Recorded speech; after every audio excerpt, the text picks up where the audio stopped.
Everyone, this is Xander Breach, and this is Before the Journey, my early childhood, part 6. Before I continue, please watch parts 1 through 5 so you get caught up before watching this part 6.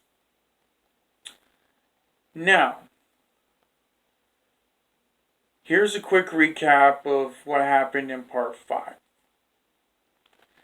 I introduced some TV shows we watched, including Step by Step, Family Matters, Are You Afraid of the Dark, and all that. I also mentioned the video games we used to play, Donkey Kong Country, Rocko's Modern Life, and The Lion King, the video game. As well as the paint game. Don't exactly recall that, but they were all for Super Nintendo. And I ended the last part talking about a prank where I teamed up with someone who wanted to play a prank on my mother and my cousin, who's like an aunt to me. What was supposed to be a fun little joke turned into a really bad idea. So now that we got the recap out of the way, let's go ahead and rewind a little bit because I want to mention something I didn't mention in part 5. So, I remember my mother got a Dodge Charger. And the look on her face, the look on her face when she got it was amazing. Her eyes lit up and sparkled, and she looked at my brother and I, and she had that big white smile on her face I'll always remember. And she said, "We just got a new car. I got a new car. It looks like a race car." She was thrilled. And we wanted to ride in it, my brother and I, because we never been in a car that was like a race car. And we got in the car, and I remember a lot of the music we listened to in that car. We listened to Ace of Base. My mom heard the sign by Ace of Base for the first time on the radio. She turned it up. And I think we listened to 2 other songs by Ace of Base as well. Because in 94, because now we're going back to 94 a little bit, Ace of Base had like some really good music. You had The Sign. You had Don't Turn Around. And you had All That She Wants. My mother loved all 3 of those songs.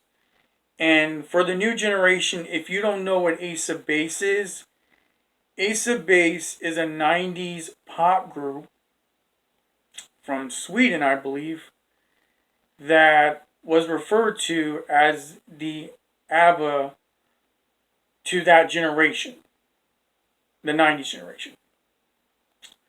We also listened to the song New Age Girl by Dead-Eye Dick. Dead-Eye Dick is an alternative / punk rock band, and New Age Girl was actually featured in the soundtrack, which I would later find out, to the first Dumb and Dumber movie. It was also featured in the movie itself. So, learning about that was awesome. And it was also one of the songs my mother loved. Excuse me for that yawn.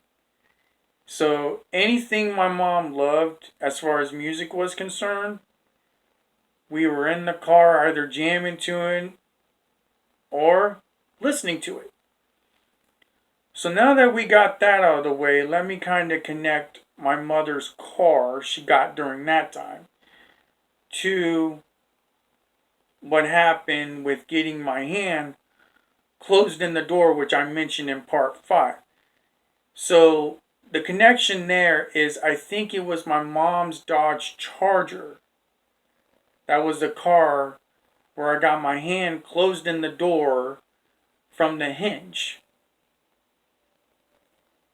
And getting your hand closed into a Dodge Charger, it hurts. And if you remember part 5 correctly, I did emphasize that as well. But I did not tell you the car it was that I got my hand closed into by the hinge, or jammed into, in part 5. So now you get to know what the car was. So let's fast forward a little more of the events after the prank that was pulled in part 5. So, after getting yelled at, cussed out, and basically everything in between, we got back home, and I was thanking my lucky stars that at least my mother didn't say anything at home. I think basically she got all her emotions out in the car, so I was lucky to know I wouldn't have to deal with that back home. So knowing she got her emotions out, I was a bit relieved to know that. So I was like, and I was also lucky I wasn't grounded because it wasn't my idea, so I think she kind of was a bit lenient on me on that one. So, now that we got that out of the way, I think what we did when we got home, probably played video games and probably didn't say a word to any of our parents.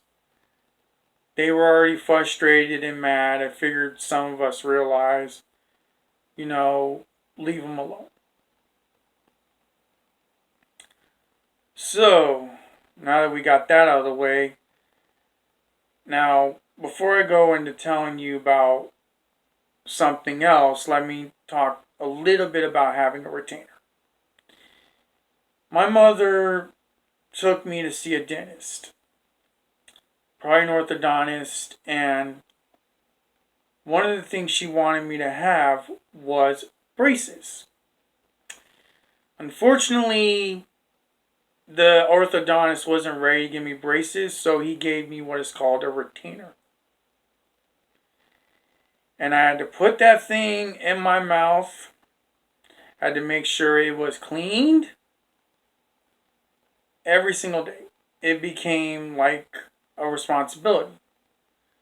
And for me, being 8 going on 9, having that responsibility, it was annoying. But if I didn't do it, I'd have to face my mom. One particular day, I guess I lost the retainer and I didn't find any reason to wear it. So my mom's looking at my mouth and she's like, "Where's your retainer?" And I'm like, "I don't know." Next thing you know, she hears, "I don't know." And she's like, "Did you lose it?" And I'm like,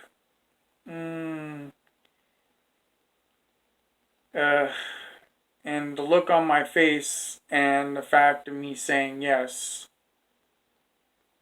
she knew I lost it. So, all of us, are going around the house, beginning our search for countless hours, finding that stupid retainer. Excuse me. I know my mother was trying to teach me something, but it was a little early in trying to get me responsible for something that important. So we're going around the house, all of us, tearing up the house, finding the retainer. If we can't find it, so what? We kept at it. Because when my mother wants something done, she makes sure it got done. She was on me, on my brother and I, to make sure something got done. And I know her intentions were great. And looking back now, I know she taught me responsibility. But she could have waited till I got a little older to teach me that responsibility. Because it's not something an 8 going on 9-year-old wants to have in his life. But unfortunately for me, responsibility came early, and you gotta learn, you know? So we're going around the house, and I remember one of the things my mom said. She's like, I can't believe you fucking lost that. I told you to take care of it, and you lost it. Now we're just going to keep finding it until it's found. And I'm like, I don't want to look for it anymore. And my mom's like, I don't care. Look for it. And I would complain, and she's like, look for it. And I'm looking everywhere for it. I mean, everywhere. Out of control like a maniac. We tore that house limb for limb. And I remember how crazy it was, and how looking for something would be so tiring. It was hours upon hours upon hours. And then finally, I'm outside searching the trash can like a bum. And somebody found it. My mother comes out. She's like, never mind. It's been found. And I told her I couldn't find it in the trash, and that's what she said. She gave me the retainer, got cleaned, and I had to put that thing back in my mouth. And she looked at me dead in the face and said, don't you ever lose it again. You hear me? And I'm like, okay, I won't lose it again. And I didn't. That was the first and last time we had to spend hours looking for the stupid retainer. So, once it was in my mouth, everyone was calm. We were back to playing video games, doing whatever, and probably getting a break from hours of searching. Everyone was tired, probably annoyed by me for losing the stupid retainer, and probably saying a lot of different things, but, you know, I didn't really worry about it back then. So, once that was done, back to talking a little bit about the video game. I remember my brother did something we all couldn't do. He managed to figure out a way, a 4 going on 5-year-old, how to get all the bananas in the Donkey Kong Country game, the first Donkey Kong Country game. And I remember how proud of him we were. We were all happy as can be. And we had this smile on our faces. We were so thrilled. He did something none of us could do. And Donkey Kong Country, don't get me wrong, it is a fun game. A really fun game. I loved it. And I remember to this day just playing that game and knowing, you know, how hard it got. But knowing my brother figured something out we never could figure out was awesome. So that was a shining moment of positivity in our lives. I also recall that when my mom, my cousin who's like an aunt to me, my brother, and my cousin Billy's sister was gone, Billy and I would go to Checkers. And I remember we went there, I don't know how many times. I mean, it was a great idea. Our parents are gone. we got nothing to do, so we just head up to Checkers. I would ride on the back of Billy's bike on the little pegs he had, and we just be riding like the wind all the way to Checkers. And he would treat us. I don't know how that dude got money, but he found a way to get money. So that was awesome. So we were just riding like the wind to Checkers, and we'd come back, and we just sat there eating and waiting for the parents to show. One time, we were eating, and I remember both our mothers seeing us and saying, "Why are y'all eating Checkers?" Like looking at us strangely, and we're like, "Well, you weren't here. We needed something to do, so we went and got something to eat." So they didn't have anything against us eating it because it was too late and we already started eating it. So we finished up the food, and we were lucky they didn't jump our case for that. I mean, if you're going to leave us behind, please recognize that we're going to go do something, so please keep that in mind. So, yeah, and going with Billy to go to Checkers all the time was practically fun. He'd get us the kids' meals, the one with the crazy straw. You remember it. It was pretty big in the 90s. And I do recall we had a lot of fun. Now, we did go to the movies one time in 95, being a big family all together. But I'm trying to remember the movie we saw. Because I do recall there was a couple movies I saw, but not with the family.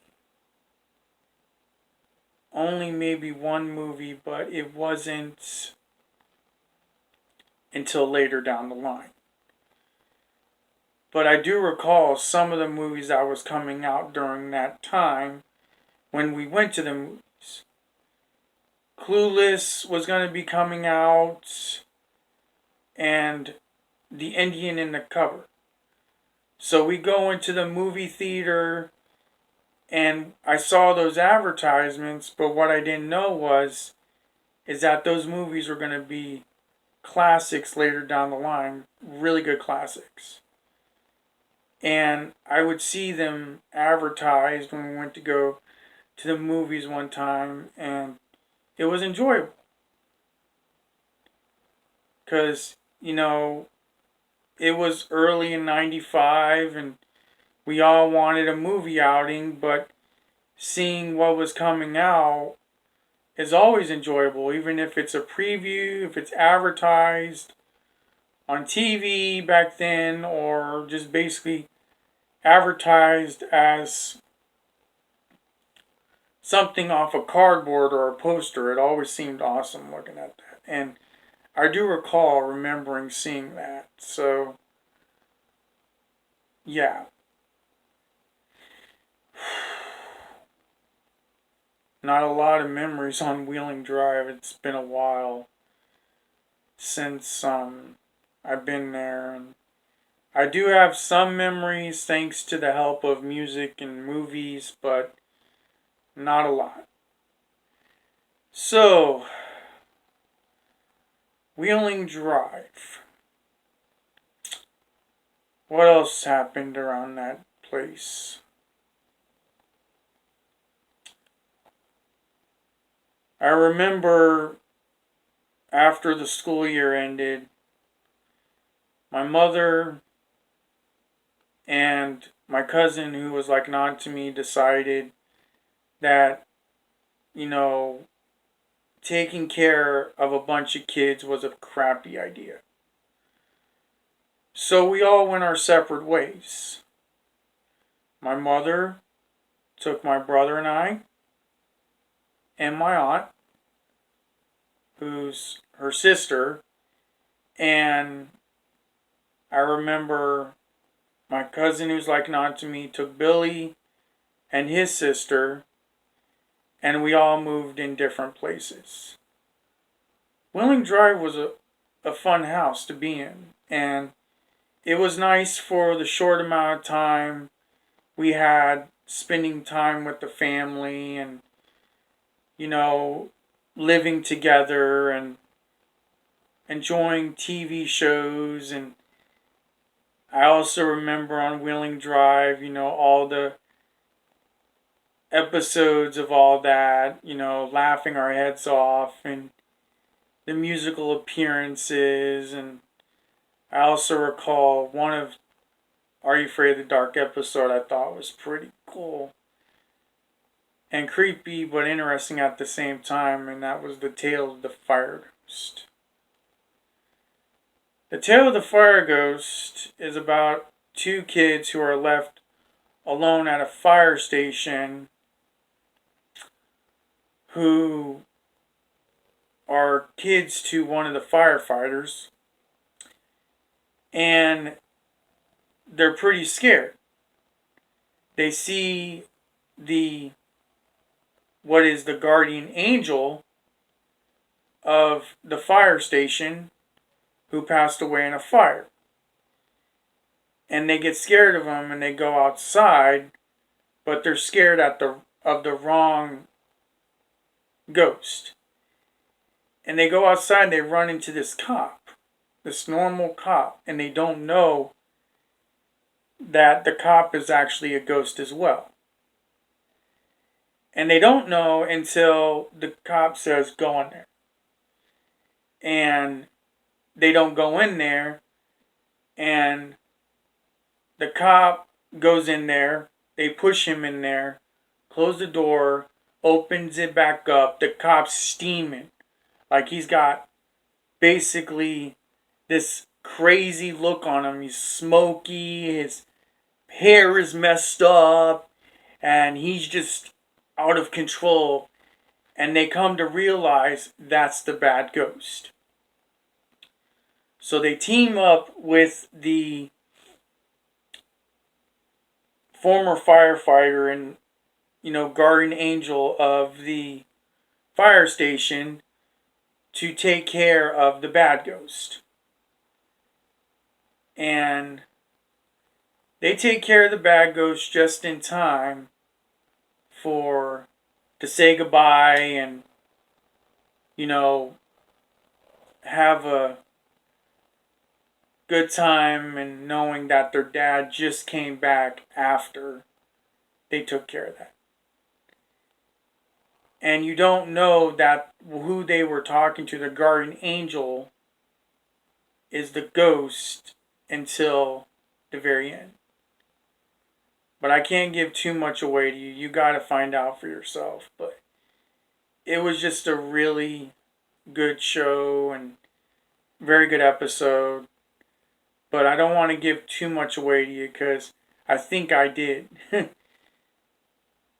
So, from there, that was one of the memories I think I remember, and a few other memories when we were leaving that house. And we ended up moving into a new apartment during the summertime. Don't exactly remember where the apartment was, but it was close to an elementary school on Egypt Lake. So, what we didn't know is we were going to have a pretty cool summer, and it was going to be fun, but it was also going to be like, eh. And my brother was going to probably have best birthday party for turning 5. Me, I don't remember my 9th, but we'll get to that later.